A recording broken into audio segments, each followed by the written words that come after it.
This is Pet Life Radio. Let's talk pets. This show is brought to you by Pet King Brands, the makers of Zymox and Oratine. It's Oh Behave with Arden Moore, the show that teaches you how to have harmony in the household with your pets. Join Arden as she travels coast to coast to help millions better understand why cats and dogs do what they do.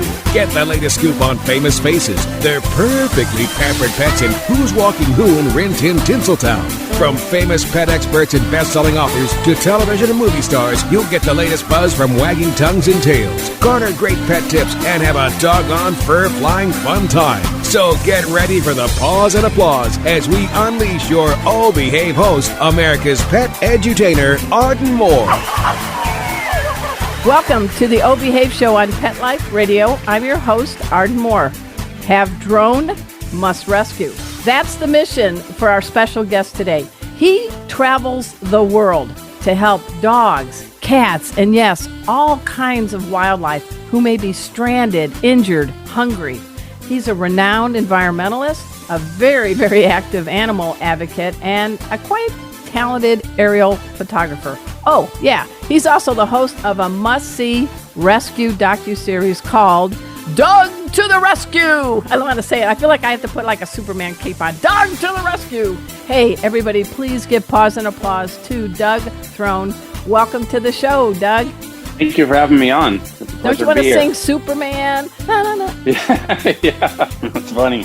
Hey, Pet Pals, Doug is saving animals by using special drones and other special skills. And we're going to discover just how he does it all after we take this commercial break. So you know the drill. Sit and stay. We'll be right back. Time for a pause. 4 furry ones, actually. Sit and stay. Oh Behave will be right back.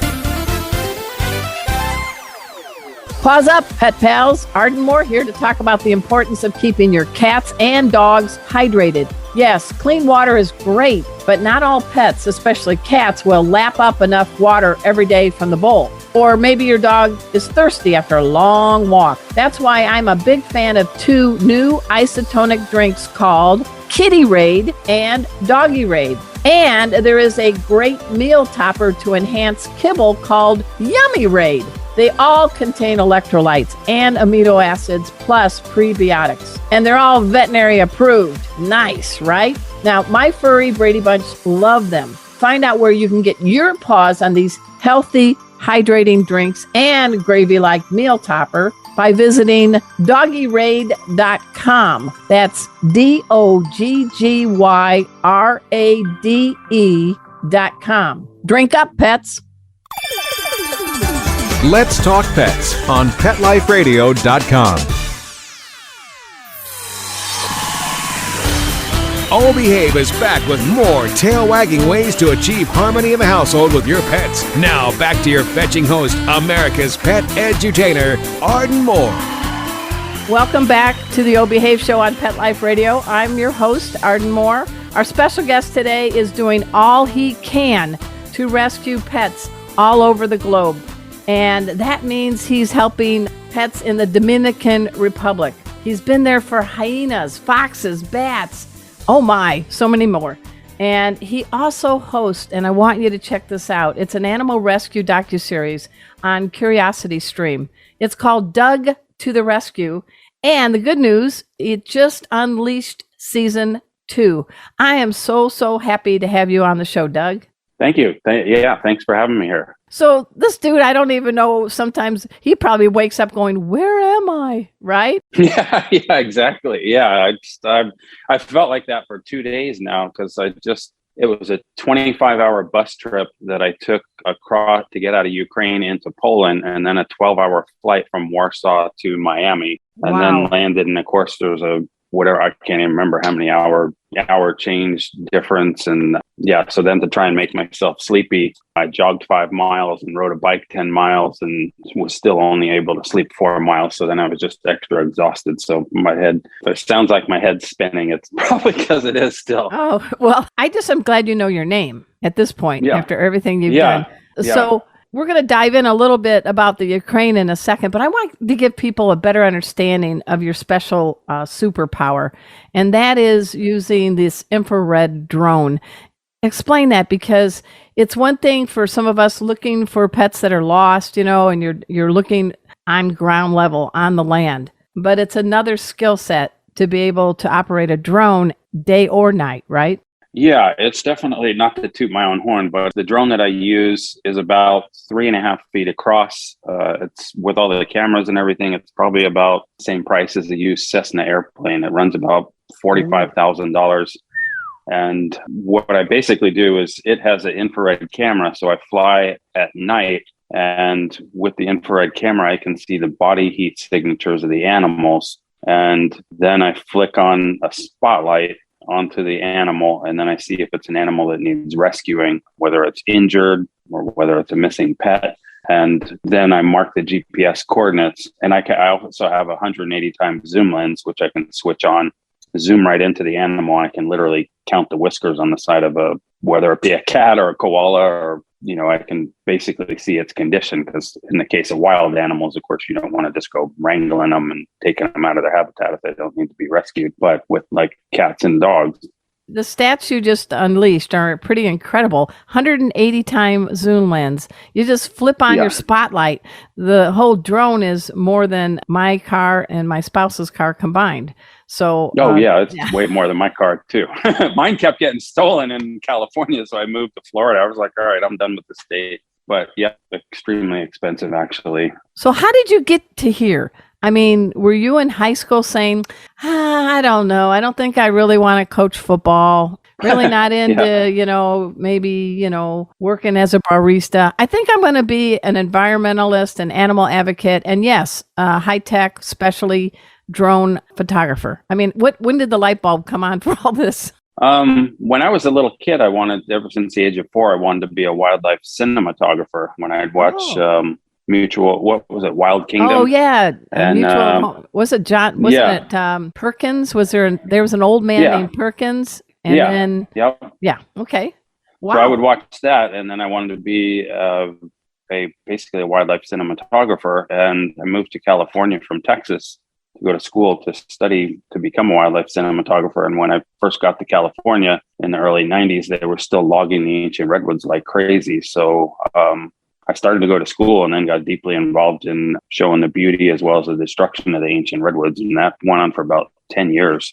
I ended up doing about 400 presentations in front of 40,000 people, I think it was, and showing the beauty of the forest as well as its destruction. And eventually a good portion of the redwoods got protected.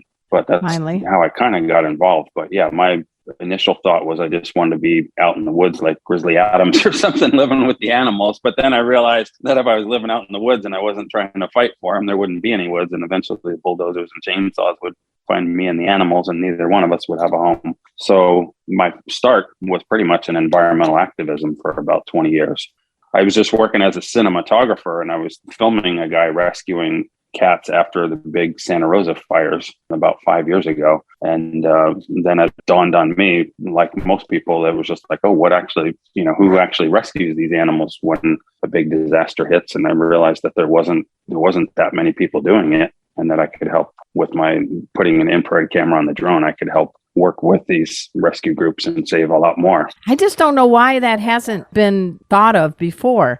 I mean, to me, having an infrared drone with a spotlight with 180 times lens, you really can cover a lot of ground quickly and help an animal faster than a search team on foot. Yeah, it doesn't replace the search teams. What it does is just works with them, and then they're able to save. We can all work together and save so many more animals. But yeah, it's surprising that I'm still pretty much the only one that does this sort of thing. But it's one of those things where somebody was asking, and at one point I thought about, I can train other people. But it's kind of flying these big infrared drones there's not many people. There's probably only a handful of people in the world that could do it, because you have to fly in and out of tree canopies and in and out of power lines. And the drone sees just straight ahead. So you have to, like a horse with blinders, you have to be looking to the left, to the right, memorize what the terrain is, and then drop in and out of canopies then go backwards the way you came without being able to see, and not It's like a helicopter. Yeah. And if you hit anything with one of those propellers, it drops to the ground and you're out for 45 grand. So there's not really many people that could do it. And the ones that can do it typically are doing like what I used to do and shoot for Hollywood shows like Nat Geo and Discovery and get paid a bunch of money. So this is like a extreme pay degrade or whatever when you go to save animals or whatever, when you're basically doing it for pennies compared to what you would make it for Hollywood. So there's just not many people that could do it. What you're doing is priceless, and I don't mean that in a flippant way, because you are saving lives. You mentioned, you just got back from Ukraine, and you're living proof that real men love cats. So tell us what was happening there and what's the latest update, because you were saving pets that were left behind due to the war. Yeah, it was pretty unbelievable. I mean, we got countless animals saved. I'm going back out there in a few more weeks, but basically it was Ryan O'Krant and I formed a group called the CERT Drone Animal Rescue, and he's an expert animal rescuer, and the two of us went out there, and by using the drone, we were able to find where the animals were, and we would either hand catch them or else set up traps for the different animals. How hard was it to get into Ukraine? And that's damn dangerous now. It was surprisingly easy to get in. I probably thought, nobody's crazy enough to try to get in. So, where are you going to vacation? Who are these two? Yeah. So, it was easy to get in. I thought you might have to have something special or something like that. But it was a little tricky getting the drone permits. We had to hire different people in the military, and then we had military people guarding us while we were doing the rescues. And when we go on the buildings, when one of the first rescues literally was just like throwing us into the pits of the fire, was a giant apartment complex. It was like 8 stories tall, and the whole middle of it had been blown out about a month earlier with a giant bomb that was dropped. And we found a mother cat and 4 kittens 8 stories up in the building. And, one of the guys was like, hey, when you're going up these stairs, watch out because they may collapse. And then they're like, well, watch out because, the Russians will put strings tied to grenades across the staircases and stuff like that. So if you step on one, it'll blow you up and everyone else around you. So, and then we're wearing these big, heavy bulletproof vests and crunching on the glass, and it was pretty surreal. I was like, how did I end up here all of a sudden? Thought I was supposed to be enjoying relaxing on the beaches of Miami this summer. But how was the mama cat to you? Did she sense you were there to help? Yeah, well, she at first was skittish and took off. So we set a live trap for her. We caught the mama, and then there was one little kitten, because we only saw the mother one. And I'm trying to remember, I think we saw the mother one, and that was it. And then a mother and a kitten. And then we set the trap. We caught the mother. The little kitten was so lightweight that it wouldn't set off the trap, and the little kitten was sitting on top of the trap. The humane cat trap. I wish I had that problem of being too lightweight. Yeah. Okay. Yeah, me too. And so then I saw the little kitten and then carefully went up to it. And keep in mind, everything had burned on the 8th floor, and there's glass and ash everywhere. And then, of course, I'm still trying to keep in the back of my mind that, okay, if I'm running after this little kitten, I may have one shot to get it before it goes hiding somewhere or falls somewhere. So I'm running after the little kitten as it's bounding through all the ashes. And thankfully, I was able to catch it. And then we set up camera stations around in the general area to see if there were any other kittens. And we saw that there were kittens around. So Ryan and I put out food trays and fed the kittens for a couple of days, then pulled the food. And then we had to rig up a trap where it was going to be manually set because the kittens were too lightweight to set off the trap on the food plate or whatever, the tray. So it was quite a process to get these cats, but we were able to get all 4 kittens and the mama cat. And actually yesterday we just learned through posting it all over on Facebook. It was pretty sad that the family that lived there, the mom, dad, and the son, had died in the explosion. And the cats were the only thing left. And the sister recognized the cat right away, the mama cat, and actually showed us posts on Instagram of the guy that passed away and him saying, oh, this is my beloved such and such cat. And it was definitely the cat. It's spot on with its markings and everything. And the sister I was actually going to adopt the mother cat and one of the kittens. And the sister asked if she could have the cat. And of course I was like, well, yeah, definitely. Obviously you can have the cat and the kittens. And so she's going to adopt. That's all she has left of her brother, the wife, and the son is this mama cat and the 4 kittens. I think you mentioned before we went on the air, you wanted to share this because it was both heartbreaking and heartwarming. And I don't think you always get an opportunity at times to figure out what the ending is, but I wish that sister many hugs, and I'm so glad through social media that she spotted the mama cat.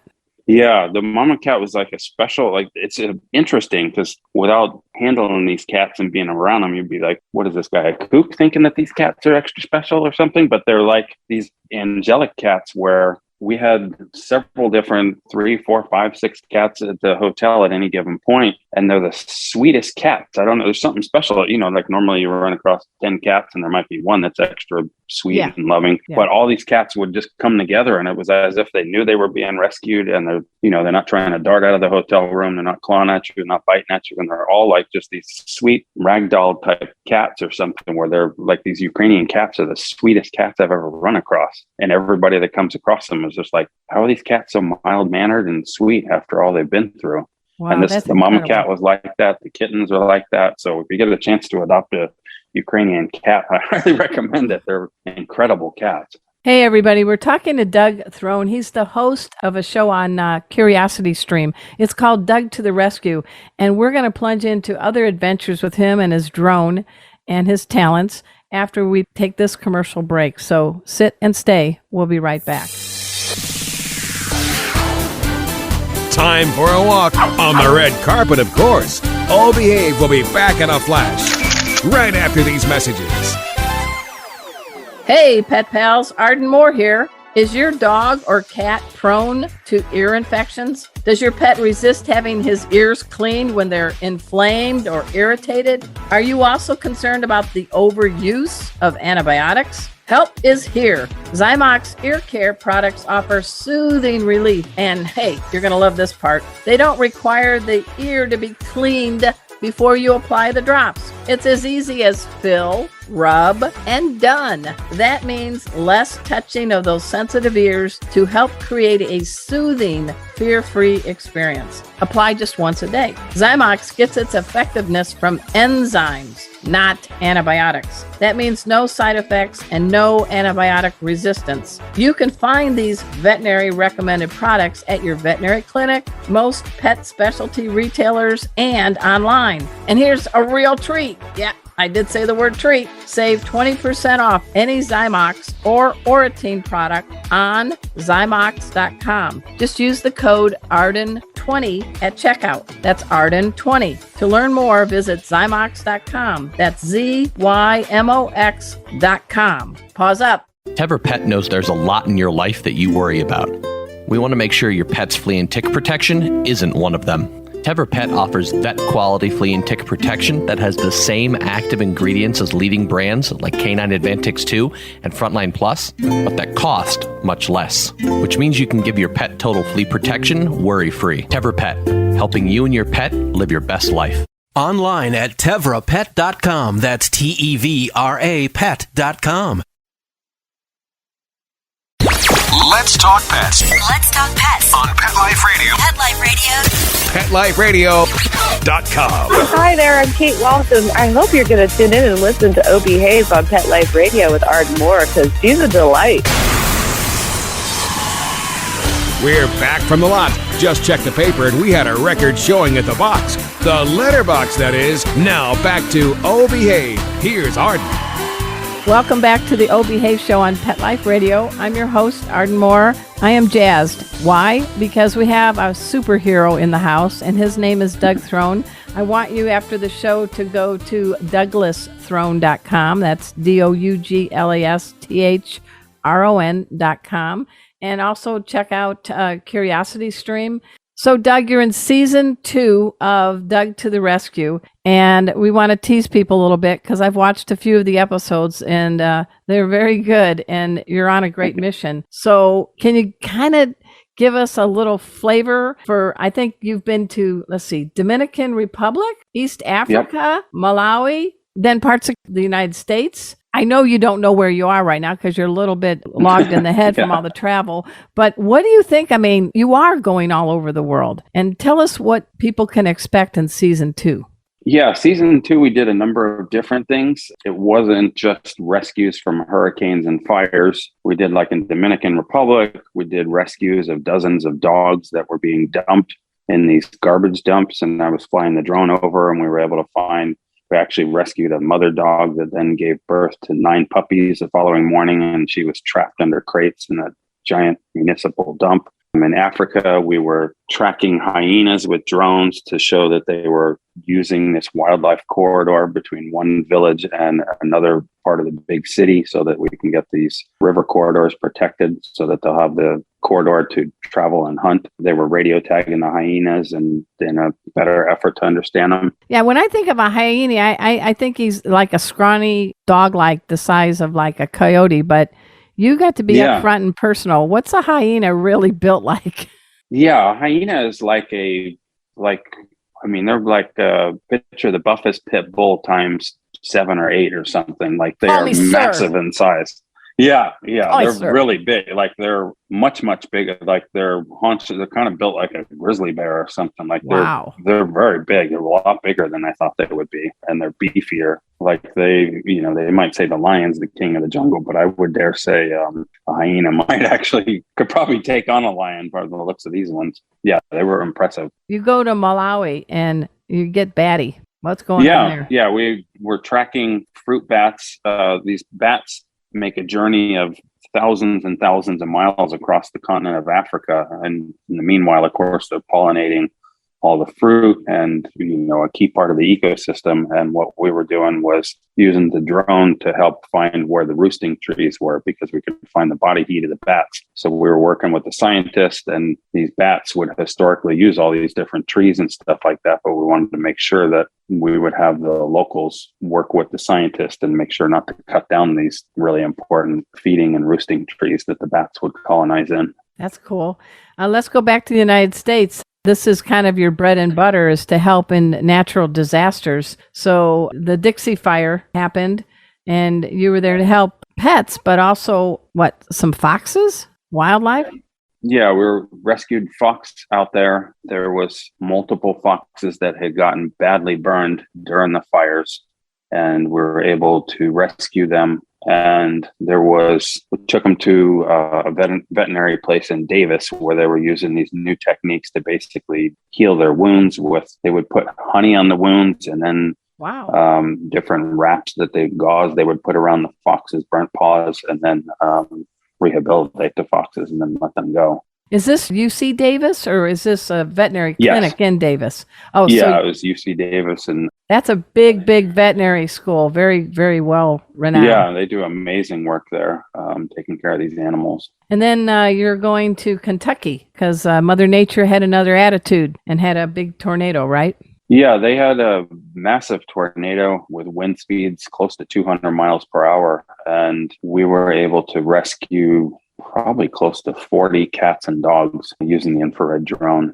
And yeah, it was extremely successful in that area. I mean, there were so many animals that we were rescuing that it was like we were rescuing as many as we could put traps out. We put out 6 traps and then we'd go back in a half hour and then we'd have 6 cats. So yeah, it was So how would you compare the devastated terrain in Kentucky to what you also experience in Ukraine? One is man-made, one's nature-made. Yeah, they looked pretty, the tornadoes and the big hurricanes looked pretty similar when they hit the Category 5 hurricanes. But the Ukraine looked similar to a hurricane, tornado, and then a fire all combined. Wow. And the fact that then it's unavoidable, the natural disasters happen, but they can be somewhat avoidable, obviously, by trying to mitigate climate change and protecting our forest. But in Ukraine, it's completely avoidable because it's basically multiple politicians flexing their muscles and doing whatever, and the people and the animals are suffering in the middle of it. So when there is a natural disaster or something, what some tips that you might be able to pass on to others where they get separated by their pets because of a tornado, a fire? What are some things that people on the ground can do to maybe find them and help them? Yeah, I mean, typically one of the best things you can do if the pet is missing after a natural disaster is by setting up a trap, putting in articles of clothing of your own inside the trap, and put the animal's favorite foods that are stinky, like sardines, rotisserie chicken and sardines and things like that. You can put up a camera station and kind of get an idea if the animal is passing through. Obviously, people can contact myself. My Instagram is the easiest. Go ahead and do your Instagram. Slow and steady, Doug. Yeah, it's Douglas, Douglas, and then Thron, which is Tango, Hotel, Romeo, Oscar, November. And by going there, you can message me there. And it has my phone number there as well. Sometimes the Instagram is weird because a new message will get mixed in with messages that are weeks old or whatever. So phone or email is always best for me. But yeah, by setting up a trap with their articles of clothing and an animal's food, that's like the best method. And then also don't give up hope, because a lot of times these cats in particular, there'll be cases where cats show up 8 months later and they're like, looking around and be like, hey, where you guys been or whatever, and the whole house is burned down, the whole neighborhood's burned down, and the cat's basically got a little bit of singed whiskers, and beyond that, the cat's fine. So that's amazing. These animals, it's, this mother cat in Ukraine, the mother cat and the 4 kittens survived, and it was only because of the fact that I think, and the tricky part is she was stuck up in this building 8 stories up, and we were finding pigeon wings. So she literally survived off of pigeons that were now able to get into the building because there were no windows, of course, and somehow fed and nursed her kittens. And the only way she survived and the people and all the other animals didn't was, I think, where we were seeing the little kittens run underneath the, whatever it was, refrigerator, dishwasher, whatever sort of stuff in the kitchen. So we were figuring probably what happened is the bomb got dropped, killed everything, and she happened to be nursing the kittens wedged way up underneath the, oh my gosh, the sink, dishwasher, or whatever stuff in the kitchen. And because it was like a flash, it wasn't like a regular, like these California fires where you see everything burn. It was like you could see that just extreme heat, thousands of degrees, flashed through and just torched everything. And she happened to be, 3.5 feet or something away from where that extreme heat came, probably nursing the kittens, and then came popping out 10 minutes later or whatever. And mama cat and the kittens were fine. That's amazing. And everything else was gone. What's a lesson that a dog, a cat, a hyena, a bat, a fox, what did they teach you to make you a better human, Doug? Patience, unconditional love, enjoying the moment. They're very loving, forgiving animals. They can be through the worst. I've used the drone after hurricanes and stuff in places like Louisiana and found dogs, multiple ones, chained up to cars and left for dead.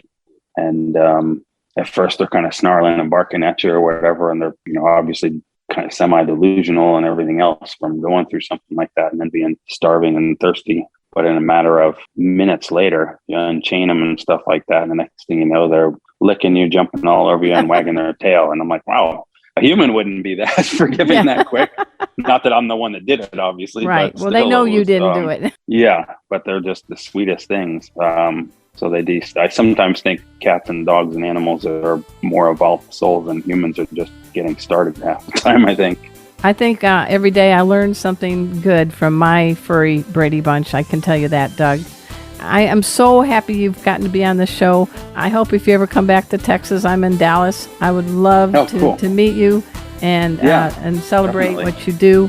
And everybody, I want you to check out Doug to the Rescue. It is airing season 2 on Curiosity Stream. And please go to, he's got his IG account. It's Douglas Thron. And also DouglasThron.com is his website. So he's the man who's there in a time of need. And I'm just really honored to have you on the show, Doug. Thank you. Thank you for having me. It's a pleasure to talk to you again. And everybody, I want to do a shout out to my producer, Mark Winter. He is the surgeon of sound and the executive producer of Pet Life Radio, the largest radio network for pets on the planet. And you want to check me out? Just go to ardenmoore.com. So until next time, this is your flea-free host, Arden Moore, delivering just 2 words to all you 2, 3, and 4-leggers out there. Oh, behave. Coast to coast and around the world, it's Oh Behave with Arden Moore. Find out why cats and dogs do the things they do and get the latest buzz from wagging tongues and tails in Rin Tin Tinseltown. From famous pet experts and best-selling authors to television and movie stars, you'll get great tail-wagging pet tips and have a fur-flying fun time. Oh Behave with America's pet edutainer, Arden Moore. Every week on demand, only on PetLifeRadio.com.